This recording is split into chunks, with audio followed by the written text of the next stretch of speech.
ಹರಿ ಓಂ ನಮಸ್ತೆ. ನಾನು ನಿಮ್ಮ ಆಶಿಕ್ ಅಗ್ರಿಸ್ಟಾರ್ ಚಾನೆಲ್.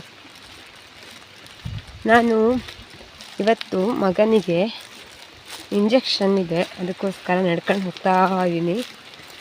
ಬರ ಕೇಳಿದ್ರು ಪೋಷಕರನ್ನ, ಅದಕ್ಕೆ ಹೋಗ್ತಾ ಇದ್ದೀನಿ. ಮಳೆಗಾಲಕ್ಕೆ ಹೋಗೋಕ್ಕೆ ಮನಸ್ಸಿಲ್ಲ ಅನಿಸುತ್ತೆ. ಈಗ ನವರಾತ್ರಿ ಸ್ಟಾರ್ಟ್ ಆಗ್ತಿದ್ರು ಇನ್ನೂ ಮಳೆ ಬಿಡ್ತಾ ಇಲ್ಲ.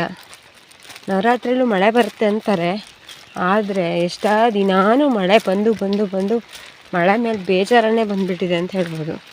ಮಳೆ ಬರಲಿ, ಬಟ್ ಆದರೆ ಹಗಲೇ ಬರದೆ ರಾತ್ರಿಯೇ ಬಂದಿದ್ರೆ ಎಷ್ಟೋ ಜನ ಕೆಲಸ ಮಾಡೋರಿಗೆ ಕೆಲಸಕ್ಕೆ ಅನುಕೂಲ ಆಗ್ತಿತ್ತು. ಹಾಗೆ ಗದ್ದೆಗೆ ನೀರು ಬೇಕು, ಮಳೆ ಬೇಕು. ಅದಕ್ಕೋಸ್ಕರ ಮಳೆ ಬೇಡ ಅಂತ ಹೇಳೋಕ್ಕೂ ಬರಲ್ಲ.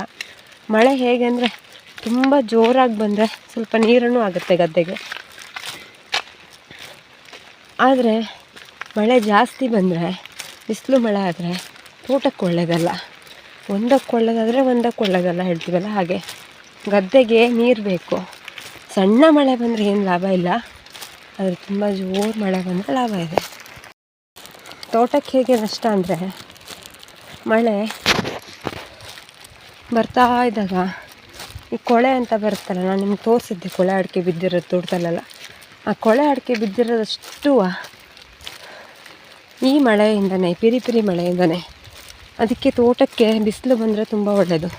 ಈ ಮನುಷ್ಯರಿಗೆ ಹೇಗೆ ಬಿಸಿಲು ಮಳೆ ಆಗಿ ಇದು ನೋಡಿ ಇದ್ದು ಜ್ವರ ಹೇಗೆ ಬರುತ್ತೋ ಹಾಗೆ ಸಹಿತವ ತೋಟಕ್ಕೂ ಜ್ವರ ಅಂತ ನಾವು ಹೇಳ್ಬೋದು.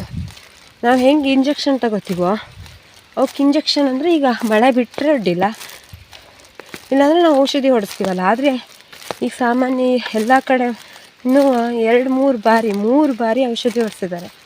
3 ಸರಿ ಔಷಧಿ ಹೊಡೆಸಿದ್ರು ಸಹಿತ ಕೊಳೆ ಅನ್ನೋದು ಕ್ಲಿಯರ್ ಆಗ್ತಾಯಿಲ್ಲ, ಕಟ್ತಾ ಇಲ್ಲ. ಯಾಕೆ ಕಾರಣ ಅಂದರೆ ಮಳೆ ಜಾಸ್ತಿ ಆಗಿರೋದೇ ಕಾರಣ. ಮಳೆ ಜಾಸ್ತಿ ಅಂದರೆ ತೀರಾ ಮಳೆನೂ ಬರ್ತಿಲ್ಲ, ಆ ಕಡೆ ಮಳೆ ಇಲ್ಲದೆ ಹೋದಂಗೂ ಆಗ್ತಿಲ್ಲ, ಸಣ್ಣ ಬರ್ತಾ ಇರುತ್ತೆ. ಆ ಥರ ಮಳೆ ಆಗಿದೆ. ಅದಕ್ಕೆ ಹೇಳೋದು, ಯಾವುದಕ್ಕೂ ನಾವು ಪ್ರಕೃತಿ ಮುನಿಸ್ಕೊಂಡ್ರೆ ಮನುಷ್ಯನಿಗೆ ಏನೂ ಮಾಡೋಕ್ಕೆ ಸಾಧ್ಯ ಇಲ್ಲ ಹೇಳ್ಬೋದು. ಈಗ ನೋಡಿ, ಗದ್ದೆ ನಾಶ, ಎಷ್ಟೋ ಕಡೆ ಜೋರು ಮಳೆ ಬಂದು ಬೆಳೆಗಳ ನಾಶ ಆಗಿದೆ ಆಯಿತಾ. ನಮ್ಮ ಇದರಲ್ಲಿ ಈ ಥರ ಮಳೆ ಬಂದು ಕೊಳೆ ಬಂದು ಬೆಳೆ ನಾಶ ಆಗ್ತಾಯಿದೆ. ಅಡಿಕೆ ತೋಟ ಇದ್ದವ್ರಿಗೆ ಈ ಥರ ನಾಶ, ಗದ್ದೆ ಇದ್ದವ್ರಿಗೆ ಅನ್ಸೋಕ್ಕಾಗುತ್ತೆ. ಆಗ್ತಾ ಬಂತು. ಸೊ ನಾನು ಸಹಿತ ಶಾಲೆ ಹತ್ತಿರ ಬರ್ತಾ ಇದ್ದೀನಿ.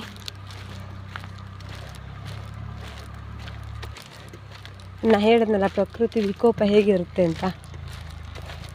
ಇದು ನಮ್ಮ ಮಲೆನಾಡಿನ ಪ್ರಾಬ್ಲಮ್ ಆಗಿದೆ. ಎಲ್ಲ ಕಡೆನೂ ಪ್ರಾಬ್ಲಮ್ ತುಂಬ ಆಗಿದೆ. ನಾನು ನಮ್ಮೂರಿನ ಚಿಕ್ಕ ಪ್ರಾಬ್ಲಮ್ ನಿಮ್ಮ ಹತ್ರ ಹೇಳ್ಕೊಂಡೆ ಅಷ್ಟೇ.